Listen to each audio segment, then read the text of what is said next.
आ जाइए और शुरू करें अलंकार खत्म होने के बाद। ये थोड़े से 2 अलंकार रह गए थे, मुझे लग रहा है 2। मुझे जरा लिख के बताइए कितने अलंकार रह गए थे जो मैंने लिखे थे। एक तो मुझे अतिशयोक्ति कराना है, क्योंकि मैं रूपक तक करा चुका था, है ना। एक तो अतिशयोक्ति कराना है, ये कई बार आ जाता है तुमको।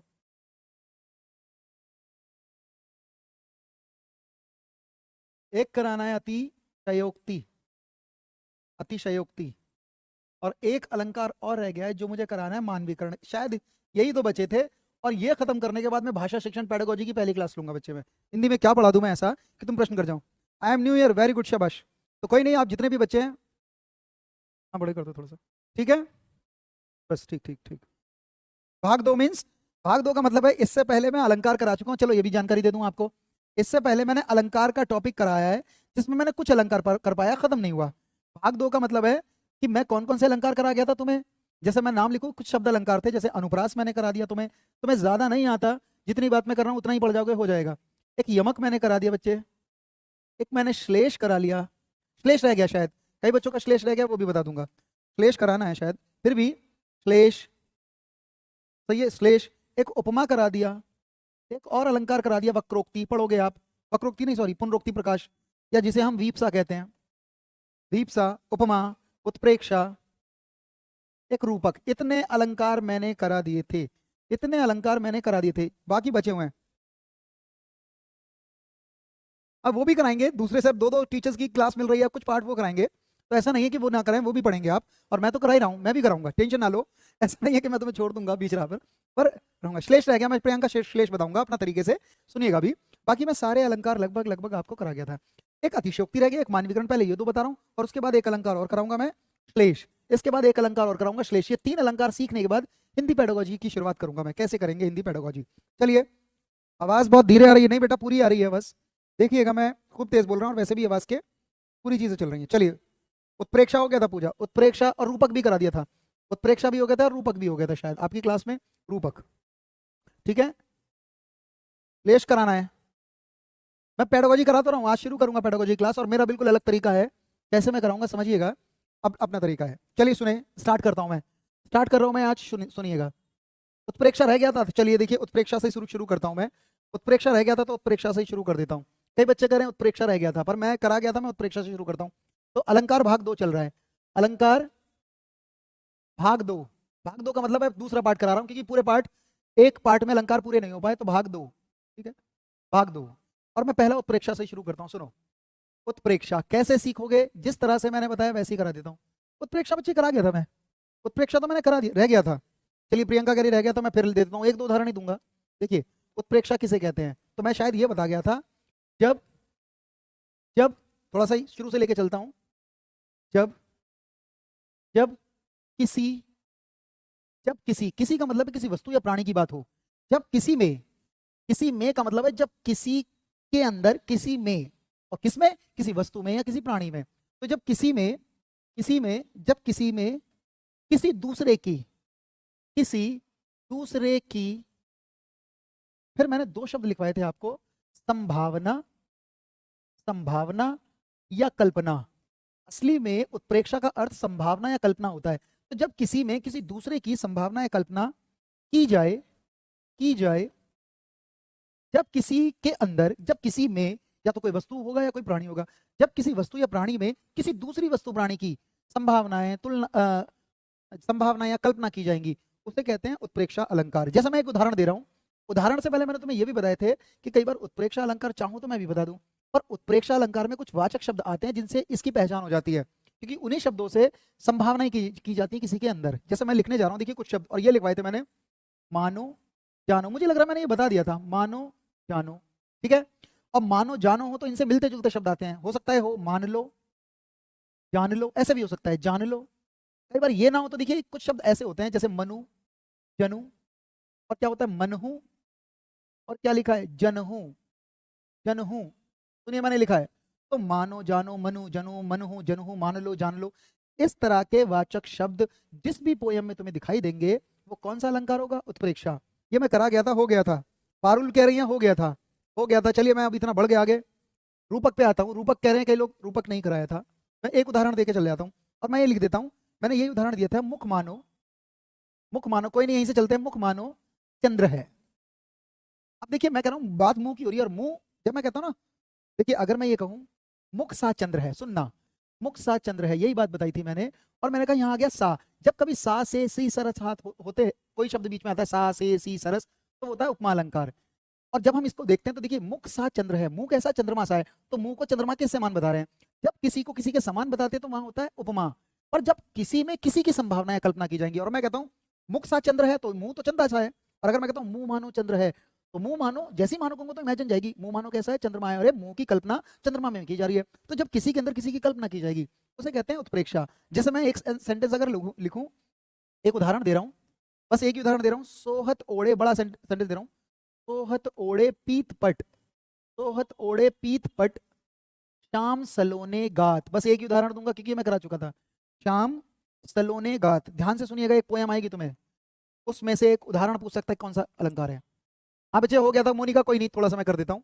सोहत ओढ़े पीत पट श्याम सलोने गात, ये नया उदाहरण देख लीजिए आप, श्याम सलोने गात। एक और बताइए, क्या इससे के बाद मैंने रूपक पढ़ा दिया? मानो, मानो नील मणि शैल पर, शैल पर आपत, आप, आपत नहीं आतप, आतप परयो प्रभात, परयो प्रभात। कोई मुझसे कहे कि ये उदाहरण किसका आएगा, तो मैं कहूंगा ये उत्प्रेक्षा का है। वो कैसे? क्योंकि इसमें एक शब्द तुम्हें नजर आएगा मानो, इसमें भी आएगा मानो, मानो नहीं मनु जनु भी हो सकता है, मनु नीलमणि शैल पर मनु भी हो सकता है, आतप, आतप परयो प्रभात। इसका मतलब क्या है? सोहत ओढ़े पीत पट, पीत माने पीला, पट माने वस्त्र, और सोहत माने सुंदर, ओढ़े माने ओढ़ रखे हैं, पीले वस्त्र जो ओढ़ रखे हैं बहुत सुंदर लग रहे हैं। किस पर? श्याम सलोने गात, गात माने शरीर, सनोले माने सुंदर, और श्याम माने कृष्ण, कृष्ण के सुंदर शरीर पर जो पीले वस्त्र ओढ़ रखे हैं वो बहुत अच्छे लग रहे हैं। ये बात हो रही है कृष्ण के पीले वस्त्रों की। और जैसे मैं मानो कहूंगा तो मानो माने इमेजिन पे जाएगी। अब देखिए कृष्ण के पीले वस्त्रों की इमेजिन किसी और में चल रही है, किस में चल रही है, यानी कल्पना किसी और में चल रही है। तो हत ओढ़े पीत पट श्याम सलोने गात, मानो कृष्ण के सुंदर शरीर पर जो पीले वस्त्र ओढ़ रखे हैं वो बहुत अच्छे लग रहे हैं। मानो ऐसा लग रहा है नीलमणि शैल पर, के नीलमणि पर्वत पर आतप, आतप माने आकर, परयो माने पड़ रहा है, कौन? प्रभात, प्रभात माने सूर्य, प्रभात माने सूर्य, सूर्य की किरणें। कि भाई ऐसा लग रहा है मानो कृष्ण के ऊपर जो कपड़े हैं वो बहुत सुंदर लग रहे हैं, ऐसे लग रहे हैं जैसे कृष्ण की किरणें, सूर्य की किरणें पड़ रही हो। तो कहीं ना कहीं किसी के अंदर, किसी वस्तु के अंदर किसी दूसरे की कल्पना की जा रही है। और जब भी मानो जानो आएगा तो प्रेक्षा लगाओगे। ये हो गया था। अच्छा बच्चे बोलूंगा मैं, संस्कृत के लिए बोल दूंगा, चलिए आगे बढ़े, आगे बढ़े, चलिए मैं कह दूंगा। लेकिन आपको दोहरे टीचर की क्लासेस मिल रही है, बहुत अच्छा है। मुझे ऐसा लगता है विनय सर भी पढ़ा रहे हैं और मैं भी पढ़ा रहा हूँ, जितने ज्यादा शिक्षक होंगे उतना बेहतरीन है। मैं तो पढ़ा ही रहा हूँ, सर भी पढ़ाएंगे, ठीक है ना? चलिए आगे चले। मैं रूपक भी बताने जा रहा हूँ, जरा मुझे कमेंट करके बताइए रूपक हुआ था या नहीं, तभी मैं आगे बढ़ूंगा, वरना मैं इसे स्किप करके अतिशोक्ति पे आऊंगा। रूपक कितने में परिभाषा लिख रहा हूँ तो मुझे कमेंट करके बताओ, तुम्हारे कमेंट थोड़े लेट में होते हैं। रूपक का अर्थ है रूप देना, रूप देना। अब सुनिए सीधी सीधी बात है, मैंने लिखा रूप देना, और रूप देने का अर्थ है जब किसी वस्तु और प्राणी को किसी दूसरे का रूप, और किसी दूसरे वस्तु प्राणी का रूप दे दिया जाए। अरे किसी एक वस्तु, कोई भी वस्तु हो सकती है, कोई भी प्राणी हो सकता है, इसको किसी दूसरे का रूप दे देंगे, ऐसी सिचुएशन में होता है रूपक, इतना ही ध्यान रखो। और मैं बहुत साधारण, तुमसे परिभाषा नहीं पूछेगा, एक पोयम की लाइन उठाकर पूछेगा इसमें कौन सा अलंकार है, क्योंकि तुम्हें गद्यांश पद्यांश के थ्रू पूछा जाएगा, इसलिए मैं उतनी बात करूंगा जितना तुम्हें आएगा। अब सुनिए, तो रूपक का अर्थ, शाब्दिक अर्थ है रूप देना। अब बात ये आती है इसकी परिभाषा क्या आएगी, तो इसकी परिभाषा बड़े साधारण तरीकों से मैं लिखने आ रहा हूँ। नो, हो गया था ये भी, हो गया, तो ये भी नहीं बता रहा, मैं स्किप कर रहा हूँ, मैं स्किप कर रहा हूँ इसे। तो बस आसानी अलंकार रह गए फिर तो बच्चे। फिर है अतिशयोक्ति। मैं तो कह रहा था, तुमने कैसे बताया मुझे कि रूप उत्प्रेक्षा नहीं हुआ, मैं तुम्हारे कमेंट देख के उत्प्रेक्षा बताने लगा। अतिशय उक्ति, मेरी इतनी क्लासेस होती है, मुझे नहीं पता होता कि तुम्हारी क्लास में क्या पढ़ाना है, पर कई बार ये तो पता हो जाता कि भाई अलंकार भाग 2 पढ़ाना है, इतना तो पता रहता है कि कुछ अलंकार हो गए थे, पर ये नहीं पता होता कहाँ तक। रूपक हो गया था, चलो अतिशयोक्ति पे आगे। अतिशयोक्ति को इंग्लिश में कहते हैं हाइपरबली। और अतिशयोक्ति वो अलंकार है जिसमें ऐसा लगता है कि बड़ा चढ़ाकर वर्णन किया जाए, जिस भी अलंकार में ऐसा लगे कि बहुत बड़ा चढ़ाकर किसी की प्रशंसा की जा रही है, उसे कहते हैं अतिशयोक्ति। पर देखिए अतिशयोक्ति में ऐसे ध्यान रखना कि कई बार कवि कुछ लिखता है और इतना बड़ा चढ़ाकर लिख देता है कि वो बात झूठी लगने लगती है, वो बात झूठी लगने लगती है, उसे कहते हैं अतिशयोक्ति। पर याद रखिएगा अतिशयोक्ति में कोई कवि किसी की बहुत ज्यादा प्रशंसा कर रहा होता है, तारीफ ही की जाती है, कभी बुराई नहीं की जाती। तो तुम जब भी किसी उदाहरण में किसी की का बखान देखोगे और बखान बहुत ज्यादा हद तक होगा, उसे कहते हैं अतिशयोक्ति। इसमें किसी की प्रशंसा की जाएगी। और मैं उदाहरण, पहले मैं परिभाषा दे रहा हूं। जब इतना, इतना बड़ा चढ़ाकर, ध्यान रखना, इतना बड़ा चढ़ाकर वर्णन किया जाए, मैं ये वाला अलंकार ले रहा हूं।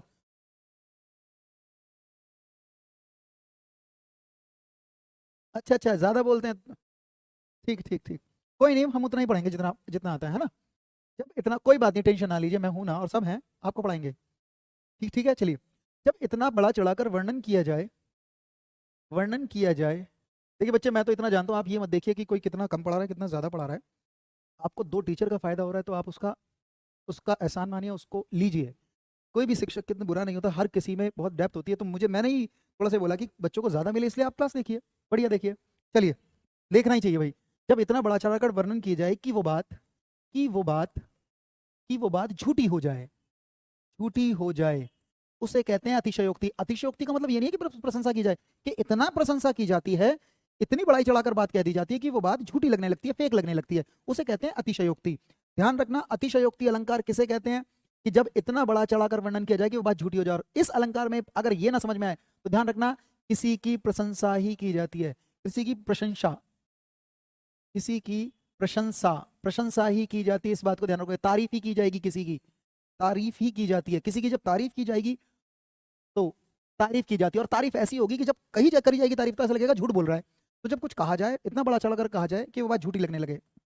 अब मैं उदाहरण दे रहा हूँ, देखिए उदाहरण समझिए, उदाहरण दे रहा हूँ। पहले मैं बिल्कुल वैसा उदाहरण दे रहा हूँ जिससे आप समझेंगे। देखिए अगर मैं तुमसे ऐसे लिखूं, किसी की मैं तारीफ करूं, देखिए ऐसे मैं ये कहूं, आप बालों को, बालों को, पहले मैं साधारण सा उदाहरण दे रहा हूं जिससे समझो, बालों को खुला ना रखा करें, ना रखा करें, करें, नहीं तो, नहीं तो सूरज रास्ता भूल जाएगा, नहीं तो सूरज रास्ता भूल जाएगा। पहली चीज क्या करोगे इसमें, भूल जाएगा। क्या इसमें, क्या इसमें किसी की प्रशंसा की जा रही है, किसी के बालों की तारीफ हो रही है, और ऐसी तारीफ हो रही है कि वो बात झूठी लगने लगती है। आप बालों को खुला ना रखें, नहीं तो सूरज रास्ता भूल जाएगा। अरे सूरज का भी रास्ता भूल सकता है, सूरज का काम है, वो रोशनी देता है। पर यहाँ ऐसे बता रहे हैं कि ये बात झूठी है, ये बात हो ही नहीं सकती कि सूरज रास्ता भूल जाएगा। और तुम इसे कैसे पहचानो कि इसमें किसी की तारीफ की जा रही है? तो जब इतना बड़ा चढ़ाकर कह दिया जाए कि वो बात, नहीं मनीषा हो गई, रूपक मैंने अभी नहीं अगली वाली क्लास में करा दिया है। अभी बच्चों के कमेंट मिले ना, रूपक मैंने करा दिया था, रूप और अतिशयोक्ति करा दिया था। रूपक नहीं हुआ, चलिए रूपक, हाँ वो भी अच्छा पढ़ा रहे हैं, मुझे मालूम है, नहीं मुझे मालूम है, अच्छा चल रहा है, सब सब बढ़िया चल रहा है। चलिए, आपको अप्रिशिएट करना चाहिए किसी टीचर को अगर वो कुछ कर रहा है तो। चलिए आप बोलो, ठीक है, तो ये बात हो गई, सही है। रूपक, मुझे समझ ही नहीं आ रहा, रूपक नहीं हुआ था या हुआ था, नहीं हुआ होगा तो मैं बता दूंगा इसके बाद, देख लीजिएगा। आप बालों को, आप बालों को खुला ना रखे कि कहीं रास्ता भूल जाएगा। अब देखिए एक उदाहरण और दे रहा हूं मैं, सुनिएगा अभी, अभी दो तीन उदाहरण और देखिए। एक उदाहरण देने जा रहा हूं, आपने सुना होगा हनुमान की पूंछ में, देखिए हनुमान की पूंछ में, पूंछ में लगन न पाई आग, लगन न पाई आग, कि हनुमान की पूंछ में लगन ना पाई आग। पहली लाइन कही गई कि हनुमान की पूंछ में आग लग नहीं पाई, अभी आग ने टच भी नहीं किया। और फिर है लंका सारी, लंका, ये बड़े बड़े एग्जाम्पल आते हैं थोड़ा सा अतिशयोक्ति में। लंका सारी जल गई, जल गई, गए निशाचर भाग, गए निशाचर भाग। कमेंट नहीं देख रहा हूं आपके, अभी अभी आप पढ़े इसे, रूपक करा दूंगा मैं। रूपक हो गया, रूपक हो गया, चलिए रूपक नहीं लेते, हो गया, रूपक हो गया। पिछली वीडियो देखो उसमें होगा, जब इतने बच्चे करें तो हो गया होगा। देखिए हनुमान की पूंछ में लगन ना पाई आग, पहली लाइन कही गई। अरे मुझे ऐसा लगता है बात हनुमान की हो रही है, भगवानों की हो रही है, तो तारीफ की जा रही होगी, प्रशंसा तो की जा रही है, पर ऐसी प्रशंसा कहेंगे, इतनी बड़ा चढ़ाकर करेंगे कि वो बात झूठी लगने लगेगी। जैसे देखिए मैं कहने जा रहा हूँ, हनुमान की पूंछ में लगन ना पाई आग, कि हनुमान की पूंछ को अभी आग ने टच भी नहीं किया, लग भी नहीं है भाई आग। बताइए हनुमान की पूंछ को लगन ना पाई आग, क्या आग ने टच किया या नहीं? अभी तो टच भी नहीं हुआ। फिर अगली लाइन से ऐसे कहा जा रहा है, लंका सारी जल गई, गए निशाचर भाग। जब हनुमान की पूंछ को आग ही नहीं लगी तो लंका कैसे जल गई और राक्षस कैसे भाग गए? जब आग लगेगी तभी तो भागेंगे। पहली लाइन ऐसे कही जाती है कि दूसरी लाइन उसका झूठा सा हो जाती है, इसे कहते हैं अतिशोक्ति। अतिशोक्ति में किसी की प्रशंसा की जा रही होगी और बहुत बड़ा चढ़ाकर प्रशंसा की जा रही है, या तारीफ किसकी हो रही है? हनुमान की, और हनुमान के लक्षण को ऐसे बता रहे हैं जैसे कोई कर नहीं सकता, इसे कहते हैं अतिशोक्ति। एक और देखिए, एक उदाहरण बड़ा आसान से देता हूं, देख लो साकेत नगरी है यही, देख लो साकेत नगरी है यही, देख लो साकेत अयोध्या को कहते हैं, देख लो साकेत नगरी, नगरी है यही, है यही स्वर्ग से, देख लो साकेत नगरी है यही, फिर है स्वर्ग से, स्वर्ग से मिलने गगन को जा रही, मिलने गगन को जा रही।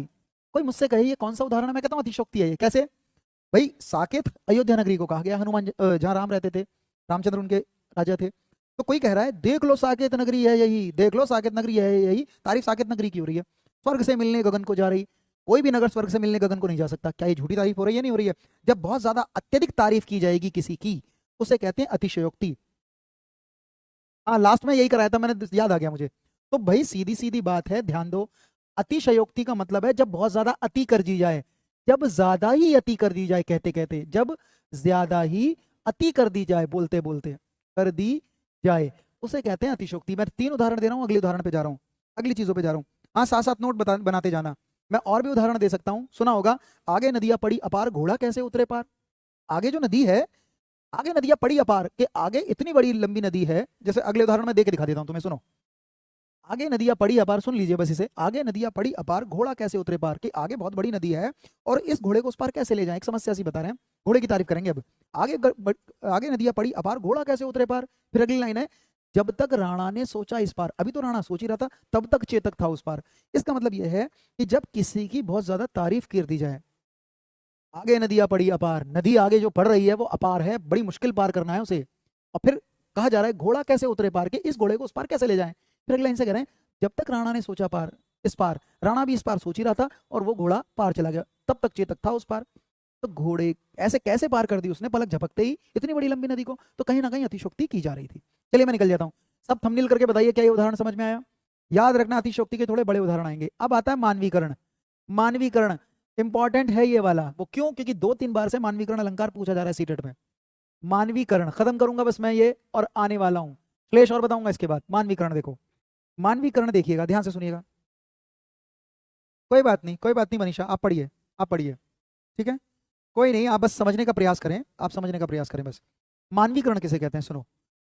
बड़ा इसे ना इंग्लिश में पर्सोनिफिकेशन कहते हैं। इसमें पहला शब्द यहाँ देखिए, यहाँ लिखा है मानव। क्या लिखा है? मानव।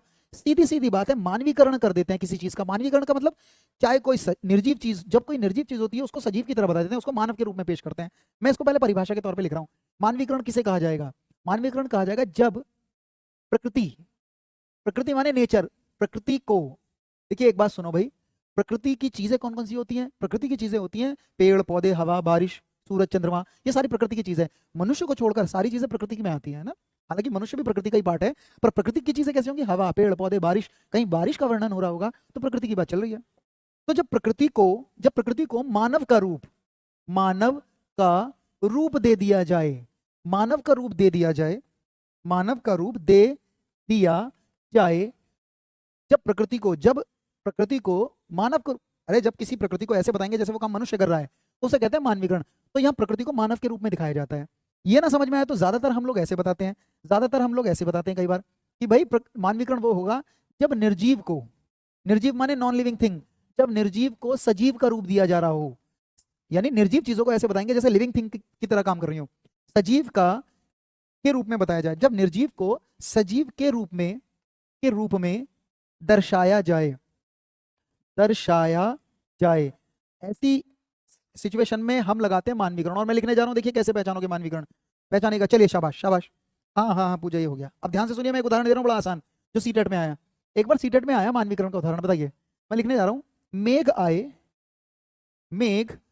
मेघ माने बारिश, बादल, ठीक है ना। मेघ आए, बारिश के बादलों को मेघ कहते हैं। मेघ आए बड़े बंठन के सवर के। मैंने एक बात बताई कि मानवीकरण कब होगा? जब प्राकृतिक चीजों को मनुष्य के रूप में दिखाएंगे, ऐसे दिखाएंगे प्राकृतिक चीजों को जैसे वो काम मनुष्य करता है, तब होता है मानवीकरण अलंकार। जैसे अगर मैं कहूं कि अगर उदाहरण मानवीकरण का है तो इसमें प्रकृति से रिलेटेड एक शब्द होगा। देखिए इसमें यही शब्द है मेघ, ये आया एग्जाम में। मेघ कहते हैं बारिश को या बारिश वाले बादल को। और अमूमन जब हम बारिश की बात करते हैं या मेघों की बात करते हैं तो बारिश के बारे में ऐसे बात करते हैं जैसे बारिश हो रही है या मेघ बरस रहे हैं, नॉर्मल सिचुएशन बात करते हैं। पर इस उदाहरण में मेघों को ऐसे बता रहे हैं जैसे वो काम मनुष्य कर रहा है। जैसे देखिए, मेघ आए, कैसे आए? मेघ आए बड़े बंठन के, और कैसे? सवर के। अरे बारिश तो हो जाती है, पर मेघों को ऐसे बता रहे हैं जैसे सलमान खान बंठन के आ रहे हो। ऐसा नहीं लग रहा? मेघों को बता रहे हैं ऐसे कि जैसे सेंट वेंट छिड़क के भी बाहर निकल रहा है। मेघ आए कैसे? बड़े बंठन के सवर के। कब बड़े बंठन के आते हैं? मेघ तो बरस पड़ते हैं। पर जब निर्जीव चीजों को मनुष्य की तरह दिखाया जाएगा, ऐसा नहीं लग रहा कि मेघ ड्रेसिंग टेबल में से बाल बाल काट के कोट पैंट पहन के पार्टी में बस निकल गया है, बड़े बंठन के सवर के। मेघ आए, ऐसा बता रहे जैसे चौधरी साहब आ गए हों। तो जब प्रकृति को मनुष्य की तरह दिखाया जाएगा, ऐसी सिचुएशन में होता है मानवीकरण। निर्जीव को सजीव का रूप दे दिया, निर्जीव चीज थी उसे सजीव की तरह बता रहे हैं। एक उदाहरण और देखिए, एक उदाहरण देखिएगा, एक बार पेपर में आया। चलिए एक बड़ा आसान सा उदाहरण दे रहा हूँ। पयार, पयार कहते हैं हवा को, पवन को, बयार कहते हैं पवन को, वायु को। बयार ढोल बजाती चली, बयार ढोल बजाती, बजाती चली, बयार ढोल बजाती चली। मुझे बताइए, अमूमन हवा तो चलती है ना, आवाज तेज चलती है हवा, लेकिन हवा को ऐसे बता रहे हैं पता नहीं कौन सी लेडी ढोल पीटती निकल रही है। तो जब प्रकृति को मनुष्य की तरह दर्शाया जाएगा, जब निर्जीव को सजीव की तरह दिखाया जाएगा,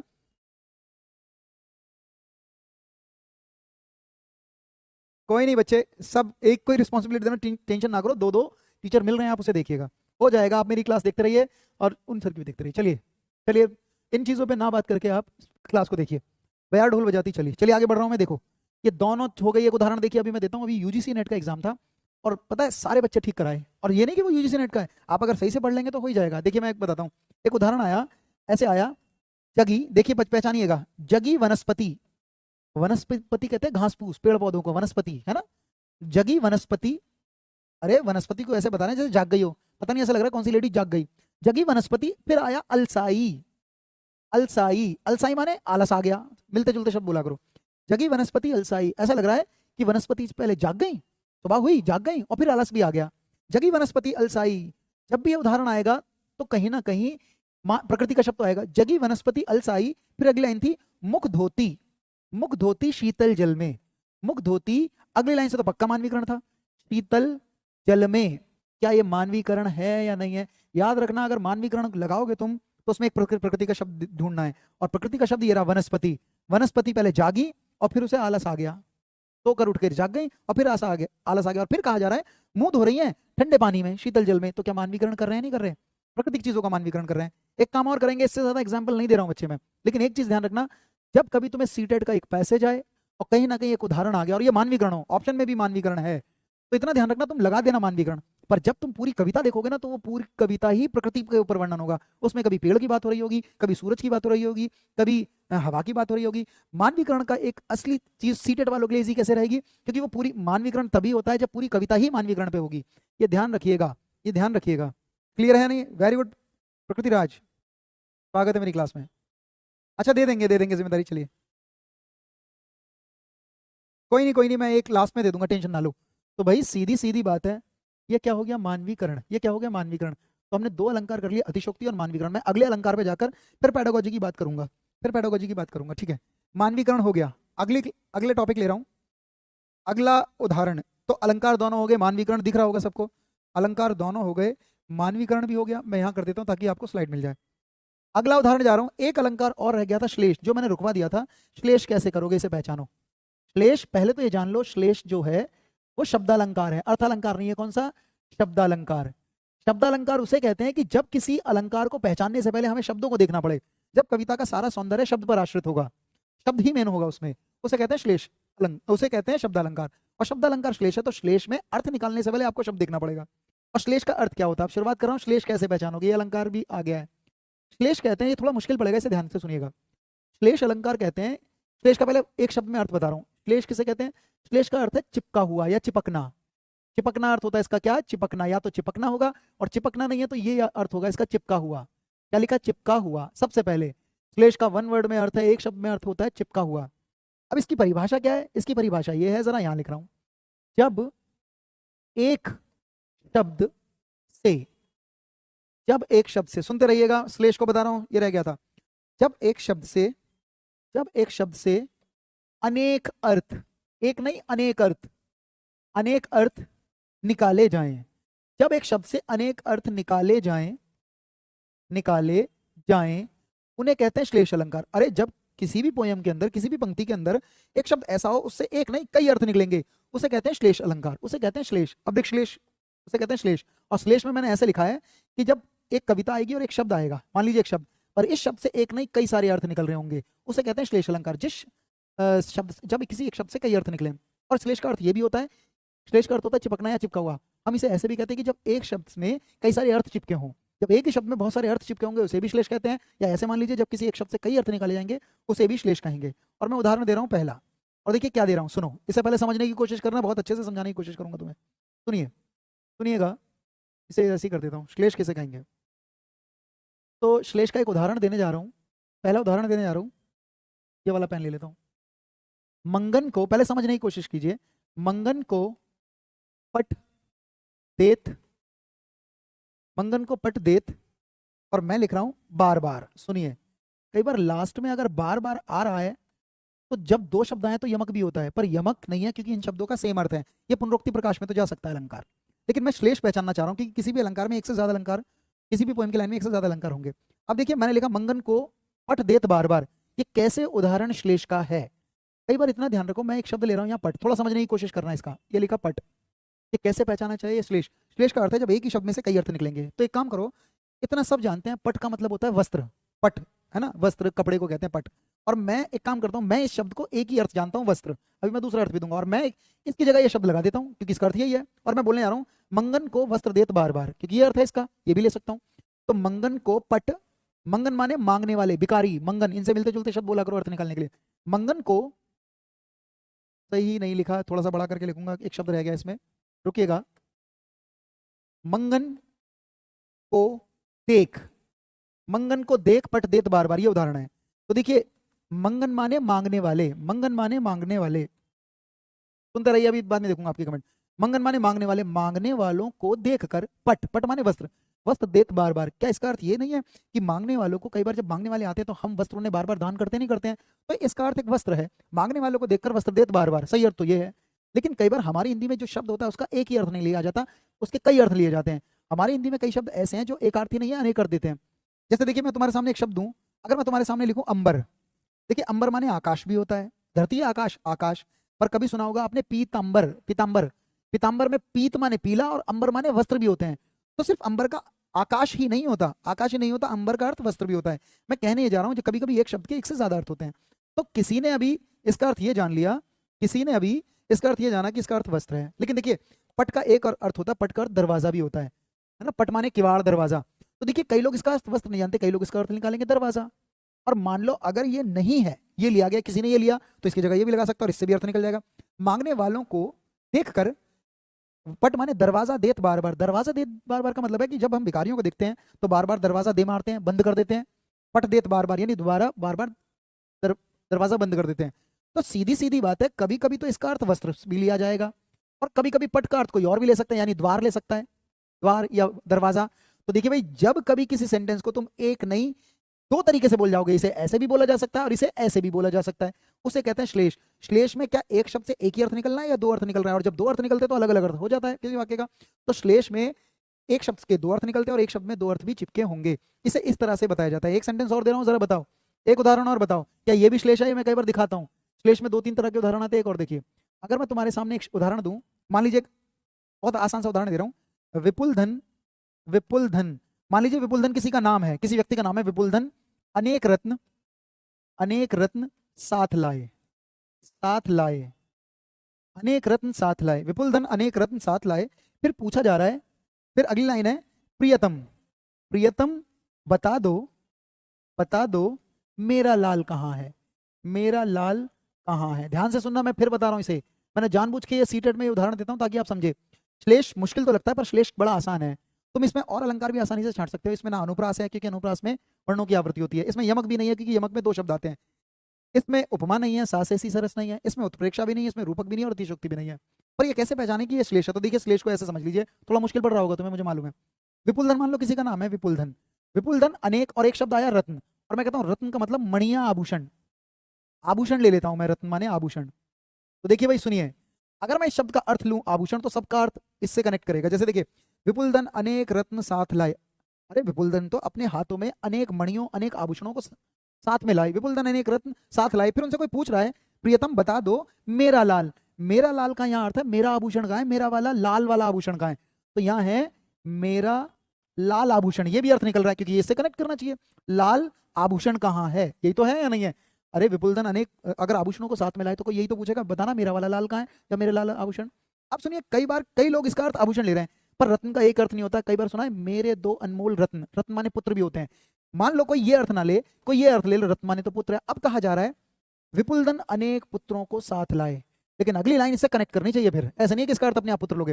विपुल धन अनेक पुत्रों को साथ लाए, फिर कहा जा रहा है प्रियतम बता दो मेरा लाल कहाँ है। तो जब विपुल धन अनेक पुत्रों को साथ लाएंगे तो कोई उनसे यही तो पूछेगा मेरा लाल कहाँ है, मेरा बेटा कहाँ है। क्या इसका अर्थ मेरा पुत्र भी तो निकलेगा? नहीं निकलेगा, मेरा पुत्र। तो सुनो, इस शब्द के भी दो अर्थ हैं, इस शब्द के भी दो अर्थ हैं। जब किसी सेंटेंस को तुम ऐसे भी बोल जाओ और ऐसे भी बोल जाओ, उसे कहते हैं श्लेष। लेकिन श्लेष में क्या एक शब्द के अंदर दो अर्थ चिपके हुए हैं? क्या एक शब्द के अंदर दो अर्थ चिपके हैं? यहां भी श्लेष है और यहां भी श्लेष है। क्या ये समझ में आई बात? बोल दूंगा बच्चे, पारुल बोल दूंगा। क्या समझ में? नमस्कार। समय ज्यादा ले गया हूं, लेकिन इसे सुनिए। श्लेष अलंकार हो गया। श्लेष में एक उदाहरण और देखिए। श्लेष में मैं एक उदाहरण और दे रहा हूं। कभी कभी श्लेष में एक शब्द से ऐसे ऐसे अर्थ निकलते हैं, ठीक है ना। एक श्लेष में और निकलता है, एक उदाहरण और दे रहा हूं, जरा इसे भी देखिएगा, इसे भी ध्यान दीजिएगा। सुनो, कभी कभी इसमें एक उदाहरण ऐसा भी आता है, कभी सुना होगा आपने, चरण धरत शंका करत चितवत चहु और फिर अगली लाइन है, ये भी श्लेष है, दे रहा हूं। सुबरन को, ध्यान से सुनना, सुबरन को खोजत फिरत, खोजत फिरत कवि व्यभिचारी, व्यभिचारी और चोर। कोई मुझसे पूछे इसमें क्या श्लेष है? व्यभिचारी और चोर। देखिए इसमें श्लेष कैसे, इसे भी सुन लीजिए। श्लेष का एक दूसरा उदाहरण भी नजर आता है। हमें यह देखना है कि किस शब्द के ज्यादा अर्थ निकल रहे हैं। तो सुनो, जब भी किसी सेंटेंस के अंदर अंत में तीन शब्दों के बीच में कॉमा नजर आए तो वो पक्का श्लेष होगा लास्ट वाली लाइन में। लेकिन देखिए इसमें एक शब्द है सुबरन। सुबरन के तीन अर्थ हैं। जैसे मुझे एक बार बताइए, मैं तुम्हें दो तीन शब्द लिखता हूँ। एक है स्वर्ण शब्द, स्वर्ण माने होता है सोना। और देखिए हमारी भाषा, ये संस्कृत का शब्द बोलते बोलते बिगड़ा, पता है, स्वर्ण बोलते बोलते बोलते बोलते क्या हो गया? सुबरन। इसका अर्थ स्वर्ण नहीं है, सोना। लेकिन मैं एक शब्द और लिख रहा हूं, एक शब्द लिखा मैंने सु, सु माने अच्छा। और देखिए वर्ण माने होते हैं, वर्ण शब्द अक्षर, वर्ण माने अक्षर, और मैं इसे अलग करके लिख रहा हूं स्वर्ण। और यकीन करो सुवर्ण को अगर साथ बोलूं, सुवर्ण सुवर्ण, तो सुवर्ण बोलते बोलते भी सुबरन हो गया है। भाषा बदल जाती है। जब कभी हम संस्कृत के शब्द को ज्यादा बोलते हैं तो धीरे धीरे उनमें बदलाव लगता है। क्या ये आपस में मैच कर रहे हैं? सुवर्ण सुबरन, सुवर्ण सुबरन। और सुवर्ण माने अच्छे वर्ण। एक होता है सु, और एक शब्द होता है वर, वर माने दूल्हा, और वर का उल्टा होता है वधु। पर संस्कृत में कई बार वधु को वरन भी कहा जाता है, यानी वर वरन। और मैं लिखता हूँ सु और लिख रहा हूँ वरन, और सुवरन सुवरन सुवरन, सुवरन को सुवरन बोल दिया गया है, चेंज हो गया है। तो एक शब्द है सुवर्ण जिसका अर्थ है सोना, स्वर्ण। एक होता है सुवर्ण, स्वर्ण माने अच्छे अक्षर, और सुवरन का मतलब है सुंदर स्त्री। तो अब कहा जा रहा है सुबरन को खोजत फिरत, कि सुबरन को तो खोजते फिरते रहते हैं। कौन खोजता है? कि कवि खोजता है। कौन खोज रहा है? कवि। अच्छा बताओ, कवि को अगर सुबरन को खोज रहा है तो सुंदर स्त्री को खोजेगा या सुंदर सोने को खोजेगा या सुंदर वर्णों को? जब कवि कुछ लिखेगा तो सुंदर अक्षरों को खोजेगा। इस सुबरन का पहला अर्थ अगर निकालोगे तो यहाँ सुबरन का अर्थ स्वर्ण नहीं है, यहाँ तो इसका अर्थ ये होना चाहिए, यानी ये सेकंड वाला। इसका मतलब है अच्छे वर्ण, अच्छे वर्ण, सुवर्ण। क्या यही तो होगा या नहीं होगा अगर कवि से निकालूं? पर देखिए सुबरन को खोजत फिरत, कवि तो खोज रहा है, पर कौन और खोज रहा है? व्यभिचारी। व्यभिचारी कौन होते हैं? व्यभिचारी ऐसे लोग होते हैं जो शराब वगैरह पीते हैं, मदिरा मांस खाते हैं, या फिर रात में निकलते हैं, राक्षस प्रवृत्ति के होते हैं, दूसरी स्त्री को छेड़ते हैं, इस तरह के। तो सुबरन को खोजत फिरत, एक तो कवि खोज रहा है सुंदर अच्छे वगैरह को, सुबरन को खोजत फिरत कवि व्यभिचारी, व्यभिचारी अगर खोज रहा है तो सुवरन कौन होगी? सुंदर वरन, यानी सुंदर स्त्री। ये इसका भी अर्थ देता है सेम सा, और इसका भी अर्थ देगा सुंदर, सुंदर स्त्री। मेरी बात समझ में आ रही होगी तुम्हें?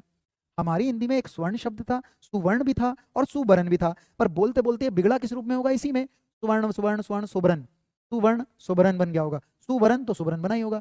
कहीं ना कहीं सुबरन के तीन अर्थ निकल जाते हैं। ये भी अर्थ हो सकता है, सुंदर स्त्री भी हो सकता है। पर देखिए सुबरन को खोजत फिरत कवि भी खोजता है, व्यभिचारी भी सोचता है, और कौन खोज रहा है? चोर। तो चोर अगर सुबरन को खोजेगा तो चोर किसको खोजेगा? सुबरन माने सुवर्ण, किसको? स्वर्ण माने सोने को। क्या एक शब्द के अंदर तीन अर्थ चिपके हुए हैं? क्योंकि तीनों शब्द से उसके अलग अलग अर्थ निकल रहे हैं। इसे कहते हैं श्लेष।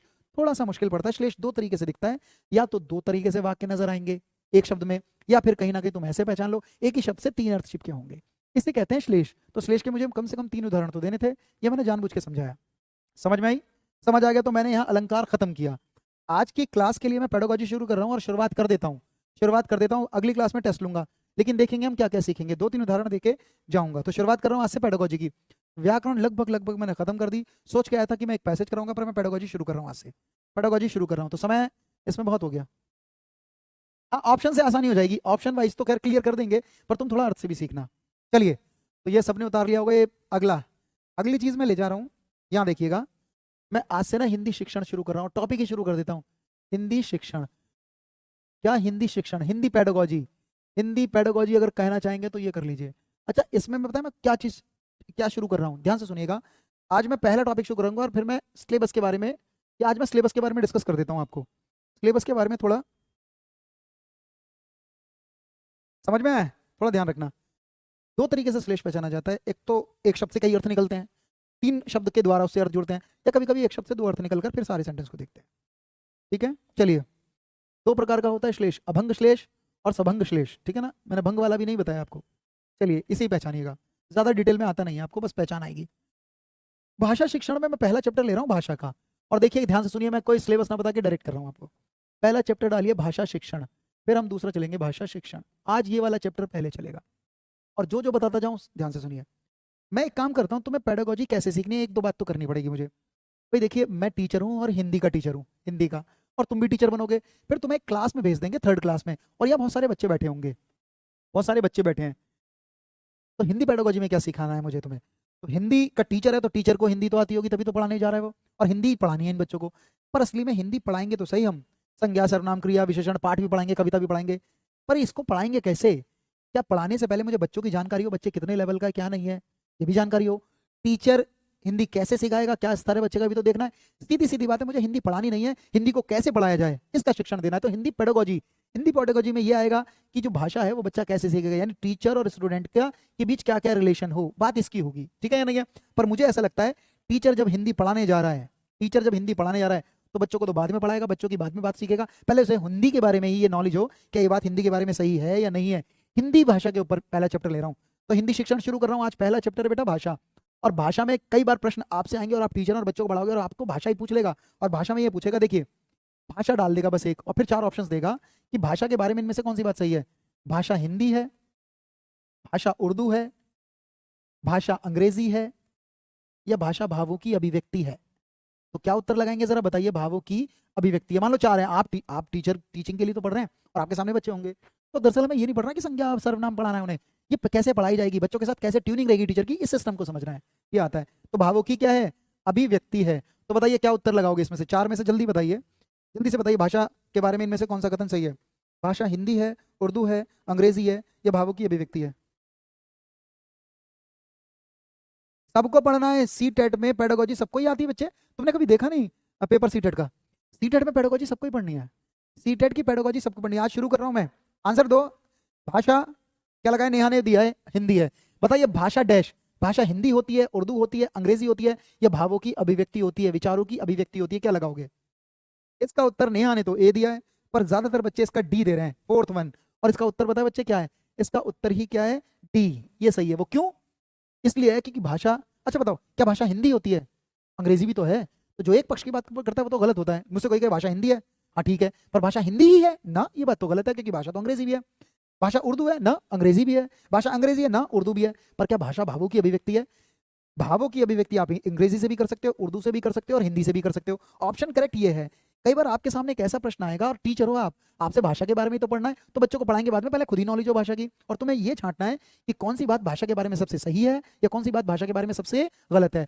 तो आपसे यही तो प्रश्न करता है, यही मैंने अक्सर प्रश्न देखे, कौन सा कथन भाषा के बारे में सबसे सही है और कौन सा कथन भाषा के बारे में सही नहीं है। तो हमें भाषा की सही बातों को सीख लेना है, यानी भाषा कार्य कैसे करती है, भाषा की प्रकृति क्या है, भाषा की विशेषताएं क्या होती है, भाषा के बारे में सही कथन क्या होता है, तो उसे सीखना है। तो मैं एक चीज करूंगा, देखिए कभी कभी तो आप साफ बता लोगे डी, लेकिन कभी कभी ऐसी भी सिचुएशन आती है कि चार विकल्प हैं किसी भी प्रश्न में और वो पूछता है सबसे सही कौन सा है, तो दो तो आपको पता लग जाते हैं, पर दो में कंफ्यूज हो जाते हो, ये लगाएं या ये लगाएं, और दोनों ही सही नजर आते हैं। तो ऐसे में ये कैसे पहचाने सबसे बेटर कौन सा है? ये तो टीचर ही बता सकता है, ठीक है या नहीं है। तो सीधी सीधी बात है, सबसे पहला चैप्टर मैं ले रहा हूं कि भाषा पढ़ाने से पहले टीचर को ही नॉलेज हो कि भाषा है क्या एग्जैक्टली। क्या भाषा हिंदी है?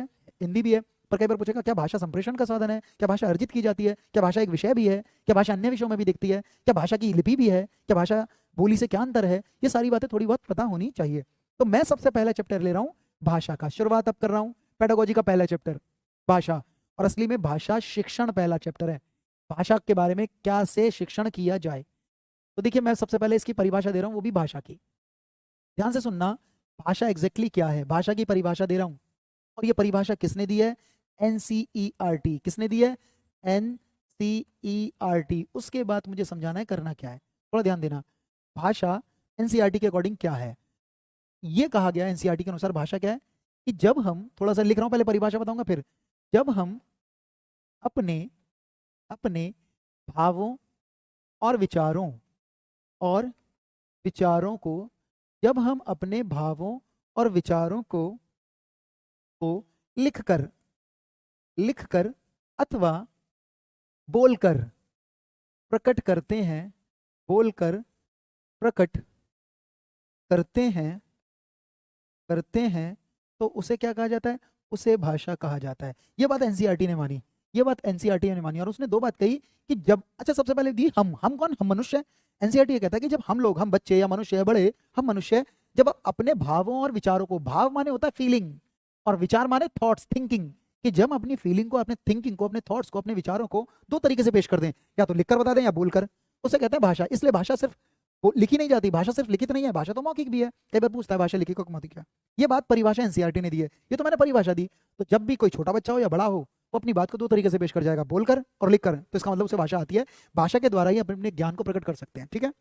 अब तुम्हें एग्जाम में क्या आता है, एग्जाम में दरअसल तुम्हें यह पहचानना है कि मैं कुछ भी ऐसा लिखूं, क्या तुम ये पहचानते हो क्या ये बात भाषा के बारे में सही है या नहीं है, ये सिखाना है। तो देखिए असली में सिखाना क्या है, तो मैं यहां से चल रहा हूं, असली में ना मुझे भाषा की प्रकृति बतानी है। भाषा की प्रकृति, प्रकृति माने भाषा कैसे कार्य करती है, भाषा कैसे काम करती है, उसकी नेचर क्या है, भाषा क्या बात सही होती है भाषा के बारे में, तो उसका नेचर क्या है। तो भाषा की प्रकृति, अगर कभी प्रकृति ना दे तो असली में प्रकृति ना दे तो एक शब्द होगा भाषा की विशेषताएं बताइए। अच्छा अगर मैं तुम्हें एक चीज लिखूं, ध्यान से सुनना, एक विशेषता लिखूं, तो बताओ अगर एक बात लिखी गई और भाषा के बारे में सही बात है, तो क्या अगर एक भाषा की विशेषता होगी तो वो गलत होगी या अच्छी होगी, भाषा की विशेषताएं अच्छी ही होंगी। तो भाषा की विशेषता भाषा के बारे में सही बात तो ही होंगी। तो चलो ध्यान रखो, अगर भाषा की विशेषता पूछे तो भी बात सही बतानी है, और भाषा की प्रकृति भी, तो भाषा सही कार्य तो करेगी, भाषा सही कार्य कैसे करेगी। तो तुम इतना ध्यान रखना, चाहे भाषा की प्रकृति पे प्रश्न हो, चाहे लिखा हो भाषा की विशेषता इनमें से कौन सी है, चाहे ये लिखा हो भाषा का लक्षण बताइए, तो लक्षण भी भाषा के बारे में सही बात होगा। और लक्षण, विशेषता और प्रकृति ना है तो ये आएगा कि सही कथन क्या है, सही कथन। तो याद रखना हम एक चीज सीखने वाले हैं कि मैं कुछ भी लिखूं, चाहे वो भाषा की प्रकृति हो, चाहे वो विशेषता हो, चाहे वो लक्षण हो, पर वो बात भाषा के बारे में बिल्कुल सही होंगी, ठीक है ना। तो इन चीजों पे नहीं फंसना है। कई बार टीचर ये बताएगा भाषा का महत्व, भाषा की प्रकृति, इसकी जरूरत ही नहीं है, हमें एक चीज पहचाननी कौन सी बात भाषा के बारे में सही है।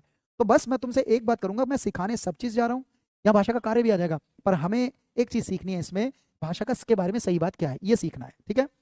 मैं 2 पॉइंट ऐसे लिखूंगा बच्चे जो आसान से नजर आएंगे, और मैं तुमसे पूछूंगा क्या ये बात, तुम्हें बस, तुम भी बड़े हो, तुम टीचर हो और छोटे बच्चे मिलेंगे, और ये तो बताइए मैं कुछ लिखने जा रहा हूँ, तुम ये पहचान लो कि हाँ ये भाषा के बारे में सही है। जैसे अभी तुमने पहचाना क्या भाषा मौखिक रूप से व्यक्त होती है, तुम कहोगे हाँ। क्या भाषा सिर्फ मौखिक रूप से ही होगी या लिखित, तुम कहोगे लिखित से भी हो सकती है। तो मैं कुछ चीजें आसान सी 2 चीज पहले लिखूंगा, फिर इसमें मेन चीज मैं चलाऊंगा जो तुम्हारे पेपर में आई है। तो मैं अगला पेपर लेता हूँ, क्या इतनी बात समझ में आई। मैं पहली विशेषता लिखने जा रहा हूँ, मैं भाषा की पहली प्रकृति लिखने जा रहा हूँ, मैं भाषा के बारे में पहली सही बात लिखने जा रहा हूँ। क्या मैं लिख रहा हूँ, भाषा, इसे पहचानिए, ये आसान 2 पॉइंट में आसान दूंगा, फिर तीसरे से चलूंगा। भाषा मानवीय विशेषता है, भाषा मानवीय, मैं जानबूझ के लिखता हूँ ताकि तुम समझो, पेडागोजी रटने का काम नहीं है, पेडागोजी समझने का काम है। भाषा मानवीय विशेषता है, ये बात सही है, और ये मैं एनसीएफ से लिखा रहा हूँ, भाषा मानवीय विशेषता है, और इसमें सब कुछ मत पढ़ो ये। चलिए बताओ, मैं तुम्हें इसे अलग तरीके से पूछता हूँ, क्या भाषा मनुष्य की एक क्वालिटी है, मनुष्य की विशेषता है? बिल्कुल, क्योंकि भाषा को मनुष्य अभिव्यक्त कर सकता है। क्या मनुष्य की जैसे बहुत सारी क्वालिटी थी, ऐसी भाषा को अभिव्यक्त करना भी तो उसकी एक क्वालिटी है या नहीं है। ध्यान रखना इसमें, मानव, भाषा तो मनुष्य की एक विशेषता है, ऐसे लिखूं तो भी बात सही है। भाषा एक मानवीय वस्तु है, भाषा का इस्तेमाल करता है मनुष्य अपने विचारों को प्रकट करने के लिए, तो एक वस्तु की तरह भी काम करती है भाषा। तो लिखा है भाषा मानवीय विशेषता है, तो भी अगर मैं इसे उल्टा बोलूँ ना, भाषा मानवीय विशेषता नहीं होती तो बात गलत है। क्या ये भाषा मनुष्य की विशेषता है या नहीं है। तो चाहे ऐसे लिखा जाए भाषा मानवीय विशेषता है, चाहे ऐसे लिखा है भाषा मनुष्य का इस्तेमाल, मनुष्य भाषा का इस्तेमाल करता है, तो भी बात सही है। अगर मैं ये लिखूं भाषा मनुष्य के द्वारा व्यक्त की जाती है, तो भी बात सही है। तुम इसमें सारा ना पढ़ के ये बात ध्यान रखिएगा, ये बात बिल्कुल सही है। तो मैं बहुत सारे पॉइंट लिखूंगा यहाँ पर, हो सकता है आधा चीज अगली क्लास में जाए। क्या ये बात सही है, तो दूसरी बात लिखने जा रहा हूँ, सुनिएगा। मुझे लगता है पहली बात एकदम समझ में नहीं आती, पर कई बच्चे समझ गए होंगे। भाषा तो मनुष्य की विशेषता होती है, भाषा बच्चे के द्वारा अभिव्यक्त भी है, ये भी बात सही थी। चलिए दूसरी लिख रहा हूँ, भाषा सामाजिक सामाजिक प्रक्रिया है। कई बात सही है। कई बार बड़ा अजीब सा लिखा होता है लेकिन लोग समझ नहीं पाते, पर एक शब्द आ गया सामाजिक प्रक्रिया। सुनिए सुनिए, तो कोई नहीं बच्चे, मैं करा दूंगा ये सारी चीजें, देखिए बड़ा आसान हो जाएगा। मैंने यहाँ इस बार लिखा सामाजिक प्रक्रिया। मैं तुमसे पूछता हूँ, क्या लैंग्वेज एक सोशल प्रोसेस है? तो कई लोगों को अजीब सा होगा, पर बताइए क्या भाषा समाज द्वारा आती है? अगर मैं ऐसे बोलूँ तो तुम, अरे बच्चा सोसाइटी से कनेक्ट करता है, और जो सोसाइटी में बोले जाता है वो रिसीव करता जाता है, और भाषा हो जाती है। तो भाषा का निर्माण समाज करता है नहीं करता? बिल्कुल करता है। मैं ऐसे बोलूँ कि भाषा एक सामाजिक प्रक्रिया है, तो भी वही बात थी। अगर मैं ऐसे बोलूँ भाषा समाज के द्वारा व्यक्त की जाती है, तो भी बात सही है। क्या भाषा का समाज इस्तेमाल करता है? तो भी बात सही है। तो भाषा तो समाज का निर्माण करती है। कैसे निर्माण करती है? देखिए, आप मुझे कुछ देख रहे हैं बच्चे और सुन रहे हैं मेरी बात को, और मैं बोल रहा हूँ, क्या एक हिंदी ने हम सबको कनेक्ट कर दिया? भाषा है तो हमारा समाज बना हुआ है, तुम और मैं छोटा सा समाज ही तो है। चलिए ये भी छोड़िए, बताइए इंग्लिश ने, एक फकत इंग्लिश ने पूरे विश्व को कनेक्ट कर दिया, इंग्लिश ने सारे समाज को जोड़ दिया। सोचो, भाषा ही नहीं होती तो समाज बन ही नहीं पाता। तो क्या भाषा समाज का निर्माण करता है? जैसे जैसे भाषा बढ़ती चली जाती है, समाज भी बढ़ता चला जाएगा, और समाज उस भाषा का का इस्तेमाल करता है। तो तुम्हें कहीं ना कहीं ये, अरे तुम टीचर हो, तुम ये नहीं पहचान पाओगे ये बात सही है ये बात गलत है, तो ये जज होना चाहिए कि पेडागोजी रटने का काम नहीं है, पेडागोजी समझने का काम है। भाषा सामाजिक प्रक्रिया, लैंग्वेज तो सोशल का निर्माण कर देती है। तो ये बात सही थी। ये 2 पॉइंट मैं जानबूझ के बताता हूँ जिससे तुम एक आइडिया पे पहुंचो कि हाँ भाई मुझे ये पहचानना ये बात सही है या नहीं है। तो भाषा समाज का निर्माण करती है। ऐसे भी हो सकता है कि भाषा समाज द्वारा बोली जाती है, ये भी लिखा आएगा तो भी बात वही थी। ठीक। अब मैं तीसरी बात लिखने जा रहा हूँ बच्चे, अब मैं तीसरी बात लिखने जा रहा हूँ, यहां से इंपॉर्टेंट चीज शुरू होंगी। थर्ड, इसे समझना है तुम लोगों को, इसे समझना है तुमको। मैं अगर कहूँ भाषा संप्रेषण का साधन है, संप्रेषण का साधन है। और अब इंपॉर्टेंट चीजें चलेंगी, मैं 2 जानबूझ के लिखता हूं जिससे तुम थिंकिंग पर मेरी बात को समझना शुरू कर दो। भाषा संप्रेषण का साधन है, तो क्या ये बात सही है या गलत है? ये बात बिल्कुल सही है, भाषा संप्रेषण का साधन है। संप्रेषण, अब संप्रेषण किसे कहते हैं तो इंग्लिश में ध्यान रखो, कम्युनिकेशन। अरे भाषा तो कम्युनिकेट करने का माध्यम है, कम्युनिकेशन। और किसी को हिंदी में संप्रेषण ना समझ में आए तो इसको ध्यान रखना, विचारों का आदान प्रदान, विचारों का आदान प्रदान, आदान प्रदान। कि जब हम भाषा संप्रेषण का साधन है कि अपने विचारों को दूसरों पर व्यक्त करने का माध्यम है भाषा, तो संप्रेषण माने अपने विचार को आदान प्रदान कर देना, यानी अपने विचारों को दूसरों तरफ भेज देना। अभिव्यक्ति का साधन एक तरीके से आदान प्रदान है, आदान प्रदान। संप्रेषण का मतलब क्या है? विचारों का आदान प्रदान, तो ये रहा इसका अर्थ। ठीक है, एक बात तो सीख गए। लेकिन यहाँ की चीजें बढ़ाऊंगा मैं। अगर मैं तुमसे कहूँ भाषा संप्रेषण का तो साधन है, और संप्रेषण में अपने विचारों को हम, एक बच्चा संप्रेषण कर सकता है अपनी भावनाओं को, अपनी कल्पनाओं को, अपने विचारों को दूसरी तरफ। तो जब भाषा संप्रेषण का साधन है तो भाषा ना दरअसल क्या क्या संप्रेषित की जाती है। तो देखिए, जब भी कोई बच्चा अपनी बात को संप्रेषित करता है, अभिव्यक्त करता है, प्रकट करता है, तो क्या वो संप्रेषित करता है तो क्या अपने विचारों को संप्रेषित कर सकता है? बिल्कुल कर सकता है। क्या अपने ज्ञान को वो संप्रेषित कर सकता है, व्यक्त कर सकता है? तो ये भी देखो। और ज्ञान ही नहीं बेटा, कल्पनाएं भी अभिव्यक्त कर सकता है, कल्पनाओं को भी अभिव्यक्त कर सकता है, कई बार अपनी सोच को भी अभिव्यक्त कर सकता है। एक शब्द आता है सृजनात्मकता, सृजनात्मकता माने क्रिएटिव पावर को भी बच्चा भाषा से एक्सेप्ट प्रकट कर सकता है। तो चाहे विचार आ जाए, ज्ञान आ जाए, कल्पना आ जाए, एक ही तो बात है। और कई बार यही ऑप्शन में होते हैं। तो सृजनात्मकता क्रिएटिव पावर को भी अभिव्यक्त कर सकता है। ठीक है या नहीं है?